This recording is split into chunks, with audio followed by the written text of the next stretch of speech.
Hello and welcome to the section of the Matlab tutor. Here we're going to continue talking about complex numbers and just giving you some practice with how Matlab deals with complex numbers and imaginary numbers. So first we'll just recap.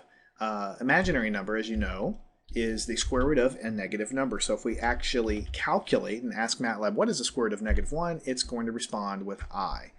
If we ask Matlab to ask us to answer what is the square root of -8, then it'll tell us 2.82i because it takes the square root of 8 and then it knows that it's got to be imaginary because it's a negative number. In fact, if you take the negative out, MATLAB's going to respond with 2.8284. So that's all doing exactly what we expect MATLAB to do.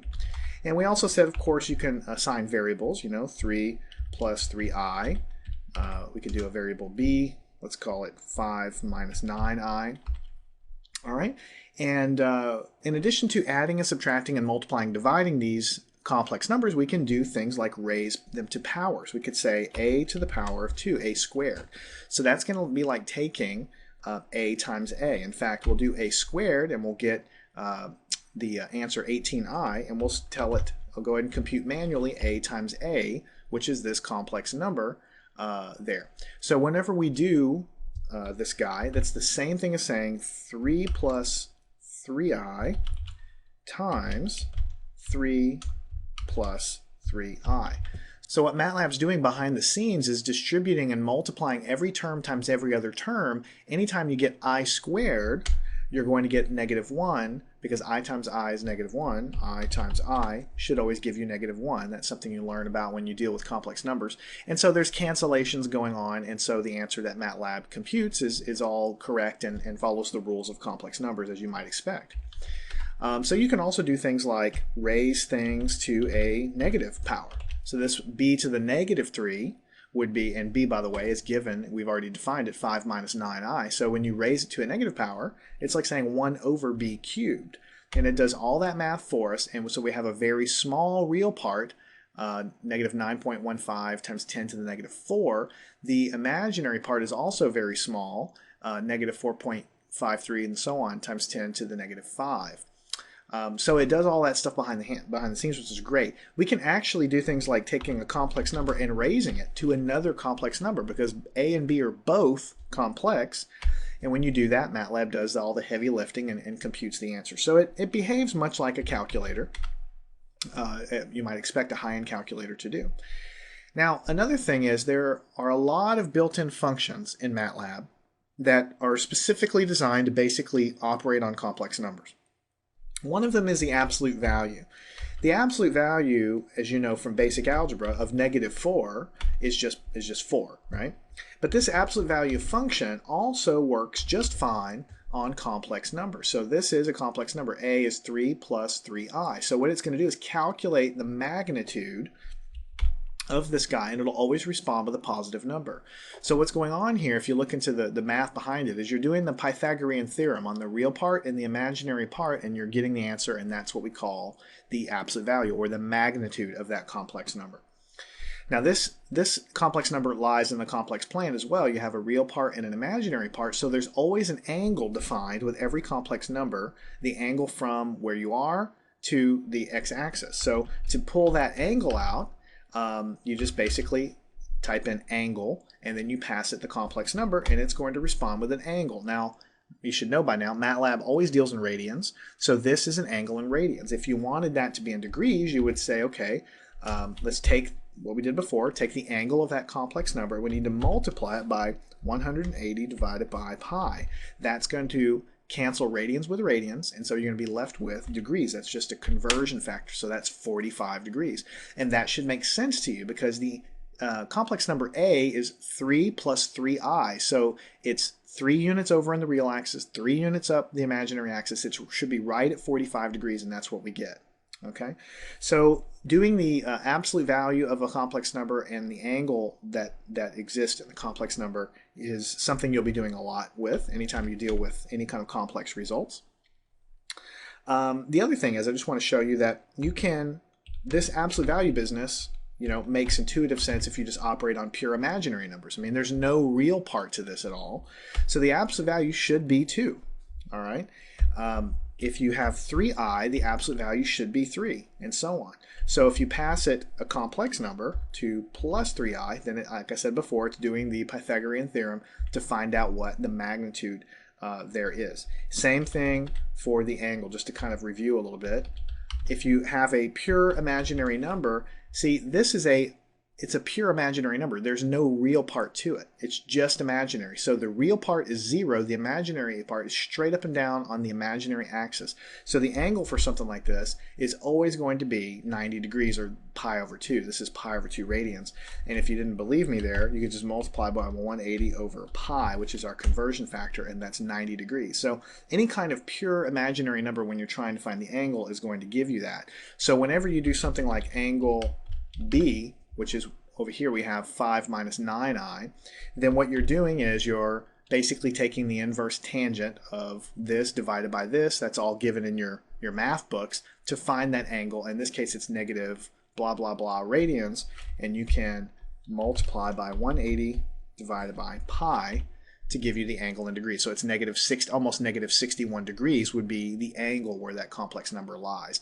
All of this stuff is taught to you when you start learning about complex numbers. I'm just kind of going through some real calculations so you can kind of get familiar with how you deal with it in Matlab.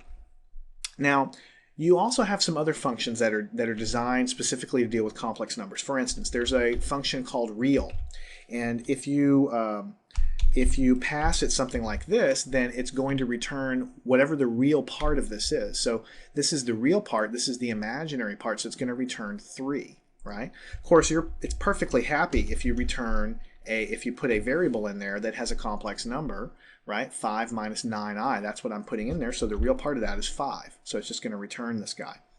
The same thing works just fine with imaginary. If I stick the variable a into the function called imaginary, imag, then this variable is going to go in there. The imaginary part is 3. So the imaginary part is going to return 3. If I stick variable b in there, if you look at what b is, the imaginary part is negative 9, so it's going to return with negative 9.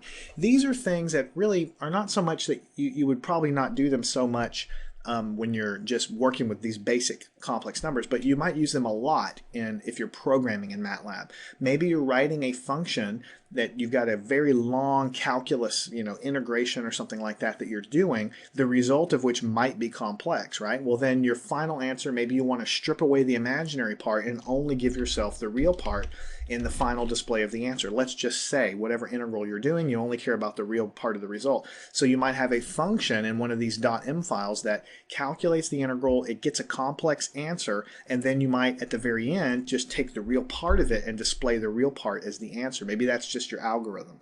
So these functions, real and imaginary, absolute value, angle, things like that, those are things that are kind of trivial, but you might use them when you're programming, so that's why we're really covering them. Okay, let me clear the screen.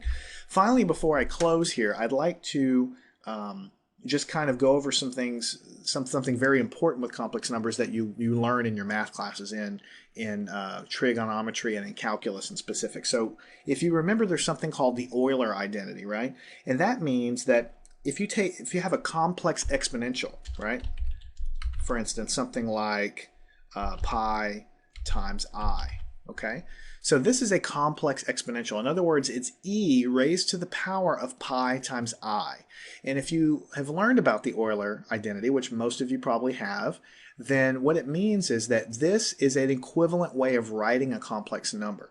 The magnitude of this guy, remember the absolute value we're just calculating, is whatever sits out in front of this exponential, which in this case is 1. The angle, which remember we were using the angle function, is basically the angle here that sits in front of the I. So I can just look at this without doing any calculations, and I can see that the magnitude, the absolute value of this complex number is 1, and the angle is pi. And that's just because of the way it's written here. Now, whenever you deal with complex exponentials, sometimes you want to convert them back and forth from polar form like this, or I guess complex exponential form. You might want to convert them to rectangular form. So when you type it in like this and you hit enter, Matlab is going to basically automatically convert it to rectangular form. So Matlab says that from the Euler identity, from the math behind it, this is equivalent to -1 plus 0i. In other words, it's equivalent to saying the real part's -1, the imaginary part is just 0. And so that comes about because the Euler identity is cosine of the angle plus I times the sine of the angle. The angle here is pi. So cosine of pi is -1. Okay, that's the real part. Plus I times the sine of this angle, and the sine of pi is 0. So that's cosine plus I sine of the angle, and that is the Euler identity, and that's why you get this. Now, if you were to just take the absolute value of exponential pi times I, and so basically this e to the pi I, you wrap it inside of the absolute value function, what you should get is the absolute value of this complex number, which we already said. The absolute value, when you write it like this, you learn from your math, is just whatever sits out in front of the exponential, which is 1. So the absolute value, which is the magnitude of this complex number, is 1. So let me go back and change the function. Instead of absolute value, what if we type in angle? What we're trying to find here is what is the angle that this complex number sits at? Well, the magnitude is what sits in front of the exponential. The angle here is the angle in radians that we have. So if you hit this guy, then what you're going to get is 3.14. That's pi. So I'm just telling you in a roundabout way that MATLAB understands Euler's identity. It understands all of the identities, basically. So if you type a complex number, complex exponential in, MATLAB is going to convert it to rectangular for you. If for some reason you would like to extract the magnitude and the angle, it totally understands if you put them in complex exponential form. It'll give you the absolute value. It'll give you the angle back. Or if we, like we did in the last section, if you put these guys in rectangular form, like we did in the last section, it understands how to calculate the absolute value and the angle. So sort of the bottom line to take away from this is MATLAB completely understands, no matter how you enter your complex number, how these functions that operate, that return magnitude and angle, it understands how to do all the calculations behind the scenes. One final example. Let's say that, for instance, I want to take the absolute value of the complex number, but let's define it as a complex exponential. 3 times the e to the power 0.4 times I. So this is a complex exponential here. 3 times e to the 0.4i. You know, this is the complex exponential way of writing a complex number. And you can convert back and forth between the complex exponential representation and the rectangular representation. But MATLAB understands that the absolute value is basically the number that sits out in front, which you learn in your classes. So the absolute value is 3.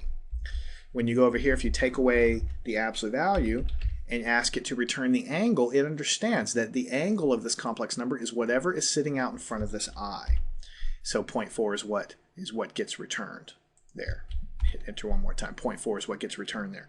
So again, the bottom line is no matter how you enter your complex numbers, if you hit angle A, so this is a rectangular form that goes in there, MATLAB understands, okay, calculate the angle. It's in rectangular form. Here's the angle in radians back. If you're entering complex numbers in complex exponential form, it understands that. It understands all of this stuff. So you don't have to worry about how should I convert it, how should I present it to MATLAB. It understands all that stuff. If this is foreign to you, if you don't understand what I'm talking about by complex exponentials, it just means that it's something you've forgotten, or it's something in a math class that maybe you haven't taken yet or haven't used that much. This is just another way of writing a complex number that is used quite a bit in math. So when you're working with MATLAB, you can use any representation you can. MATLAB understands all this stuff. Get it out, play with it, practice with it, and get comfortable with how to use complex numbers, including the Euler identity in MATLAB.